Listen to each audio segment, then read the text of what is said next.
Hey Skippy, welcome to a Thursday Collection Connection where we're playing that game. It's just an excuse to talk about records.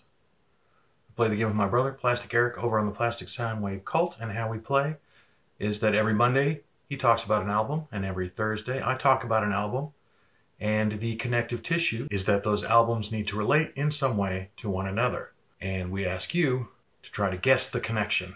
So today we're going to forge a connection between Peter Gabriel's Us album and XTC's None Such. But we'll get into all that here in just a moment. First, we need to reveal the connection between the previous pair of albums, which was Peter Gabriel's Us and U2's All That You Can't Leave Behind. And the connection there was producer Daniel Lanois, and also Brian Eno pitches in on both records. I couldn't find something that said that he helped produce on Us, but he does contribute some keyboards. And that connection was guessed by Wyoming Dave, who has a channel of the same name you can go check out. He's been in a very jazz mood lately. Likes to make quick hit videos, kind of get in, get out, just sharing his record collection with you. And you can check him out over on Wyoming Dave. So with that out of the way, let's get on with the show.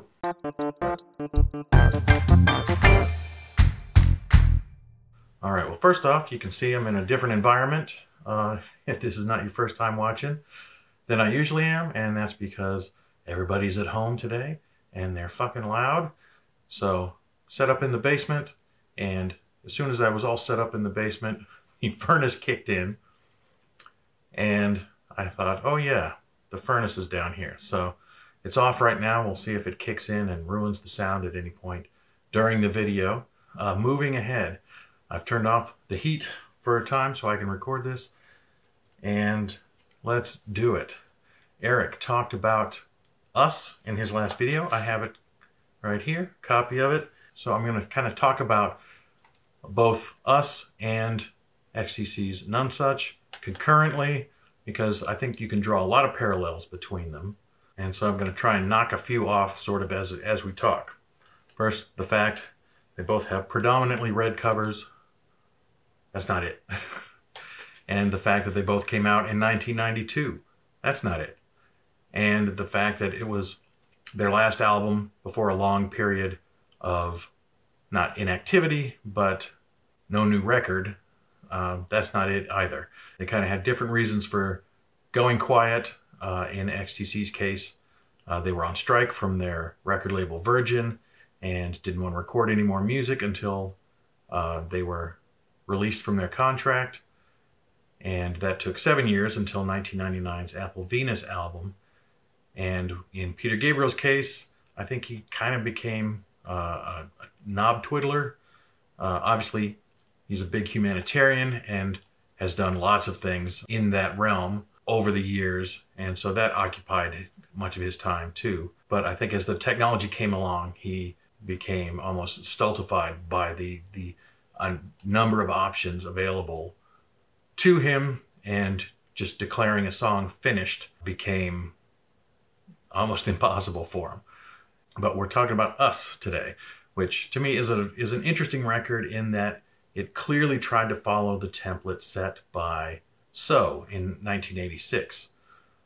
And the 6-year gap between those two albums kind of starts to indicate where he's going in terms of sort of perfection and trying to chase sort of the perfect sound, the perfect finish on each song.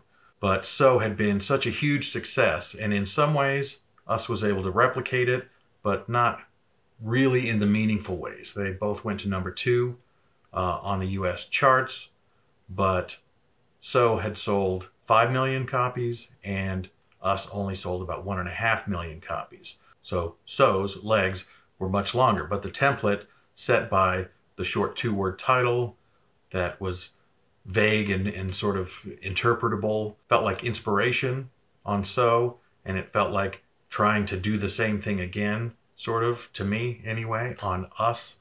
So kicked off with, you know, a big bombastic song, Red Rain, and here we have Come Talk to Me. There was Don't Give Up, a ballad and duet with Kate Bush on So. Here we have Blood of Eden, a duet with Sinead O'Connor. And we had the big horn-filled R&B smash of Sledgehammer, which is replicated here with the song Steam. And you could draw parallels between Big Time and Kiss That Frog and all those things. Even the music videos were, you know, where Sledgehammer was sort of like a revelation, was a crazy music video. I think it's maybe remains, especially since they don't show videos anymore, MTV's most played video of all time. When Steam tried to replicate that, it was using what was at the time state-of-the-art technology, but the computer graphics from 1992 dated so horribly that in a lot of ways the Steam video is less watchable than the video for Sledgehammer, which came 6 years earlier, but used more camera techniques and stop motion and things like that than it did the technology of computers. And yet for all that, I think Us is a great record. In a lot of ways, I think of it sort of as an alternative universe album. And a lot of times if I'm going to play some Peter Gabriel, what I'll dig out is Us, because feels like part of my bloodstream at this point.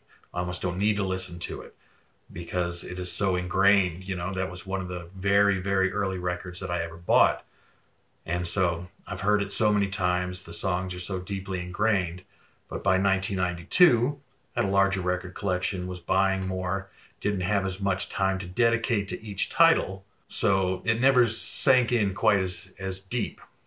And I'm uncomfortable with how many times I'm saying so when I'm talking in part about the album So. The one song that doesn't have a real analog to So is Digging in the Dirt.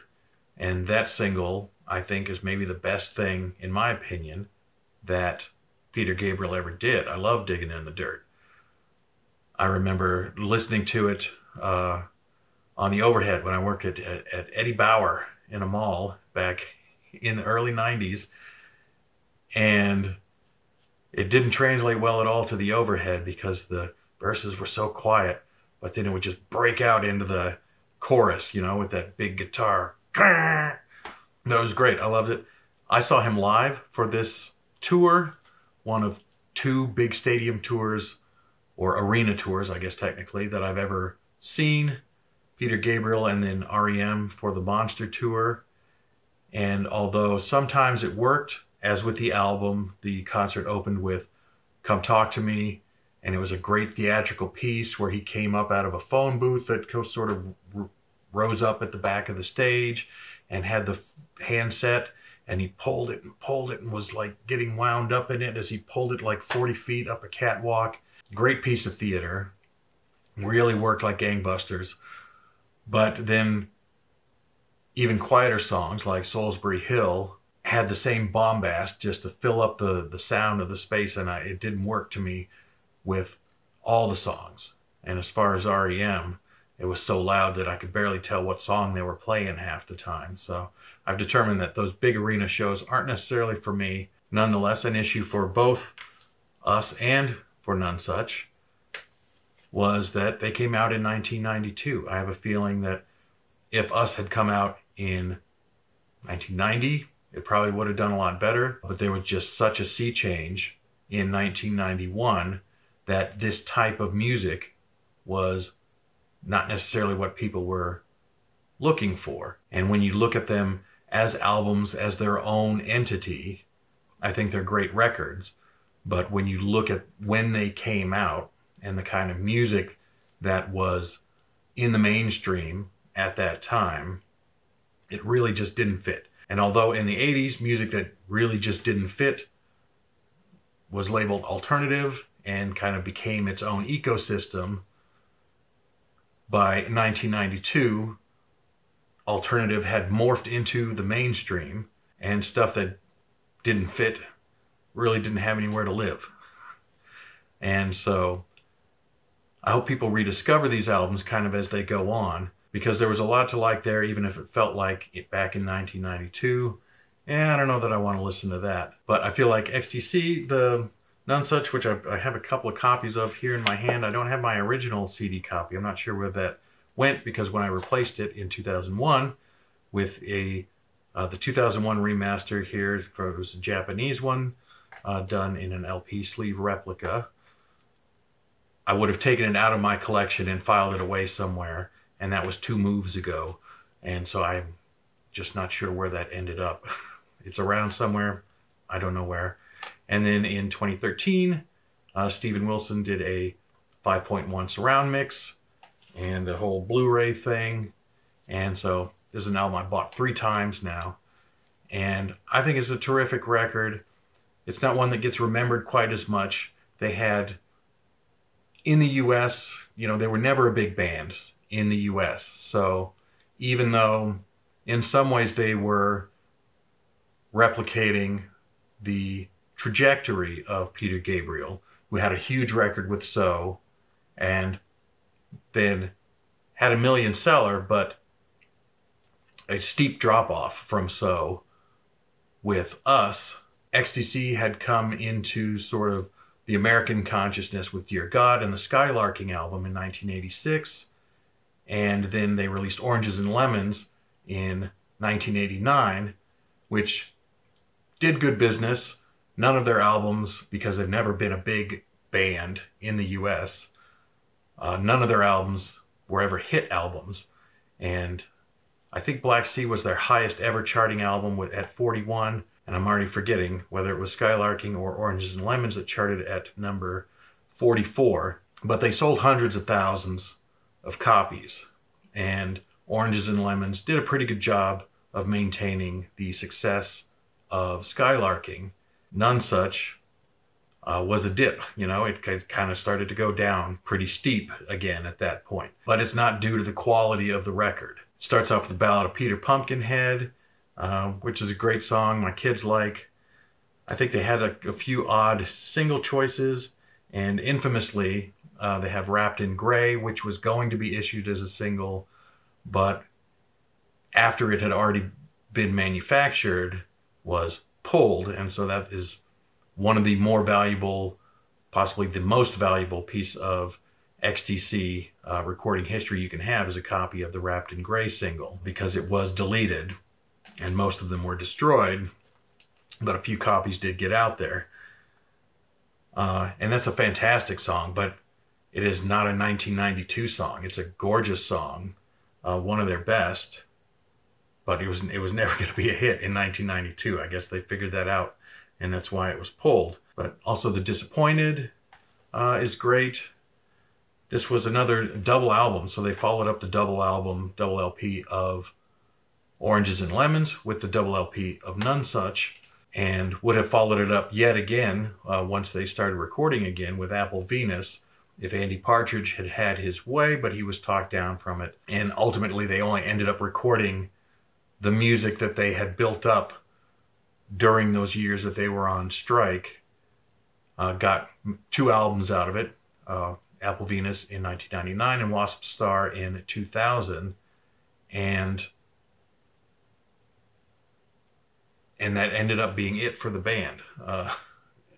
Sadly, I would have loved to have had more. They're one of the few bands, and I agree with Andy Partridge, I think, who has expressed this as well, that got better with every album. I would say with the exception of the very last one, Wasp Star, which I do feel like was a bit of a tail off from Apple Venus, but you get nervous when some of your favorite acts, every time they put out a new record, oh God, I hope I like it. Every time I was won over by every album, and as an album near the end of their studio output, I think None Such is a terrific record. It's got a lot of big hooks. It's got a lot of more ponderous songs like That Wave and Rook. Some really beautiful tracks, and because they had stopped touring at this point and were just a studio band, they were able to pour all their love and attention into crafting these records that then could have touches that didn't have to be replicated on stage, and they could do a big orchestral song like Wrapped in Grey, or a very direct and stripped down song like the Ballad of Peter Pumpkinhead. And although it maybe drags a little bit in the middle, in hindsight, sort of if you take their entire discography, or if I take their entire discography, I should say, into account, maybe it doesn't end up being my second favorite, which it would if I, in the end, felt like each record got incrementally better than the previous one. But it's still an album that I love, and Us, also an album that I love, and it's one that's been rewarding to go back and rediscover in recent years. I think it's maybe a little undervalued as a record, and don't sleep on the Last Temptation of Christ soundtrack that he did in between the two. That's a great record. That's probably my single favorite score-based soundtrack. And why can't I think of the word that it's actually called? Passion. That's what it is. Passion. Music for the Last Temptation of Christ, the Martin Scorsese film. That's a terrific record. This was a great run. I was not as impressed with Up. That's one that, I don't know, that hit me at the wrong time. Maybe I could rediscover it, but after taking 6 years between So and Us, and then 10 years between Us and Up, Peter Gabriel's taken 21 years between Up and his new, actually just out last week, studio album, I.O. I haven't even really gotten a chance to dive into yet. The discs have not been out of the case yet. I just got it yesterday. But yeah, after 21 years, some new Peter Gabriel. The way he's working this might be the last Peter Gabriel. But you might be able to come up with a completely different connection than that I have intended. I will say that it is a connection that is album specific. It is specific to Nonesuch and Us. So it's not about the artist. It is about the specific album. And it involves something that Eric talked about in his video that I feel like if I pointed out any more than he did, that it's just going to give away the game. So it's an odd little connection, but it is there, and it's there for you to guess.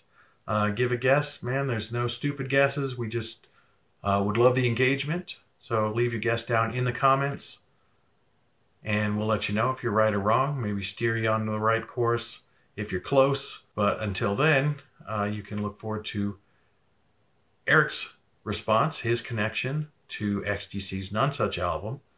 And you can look for that on the Plastic Soundwave Cult channel on Monday. So, with that, say my piece. So, I thank you. Bye-bye.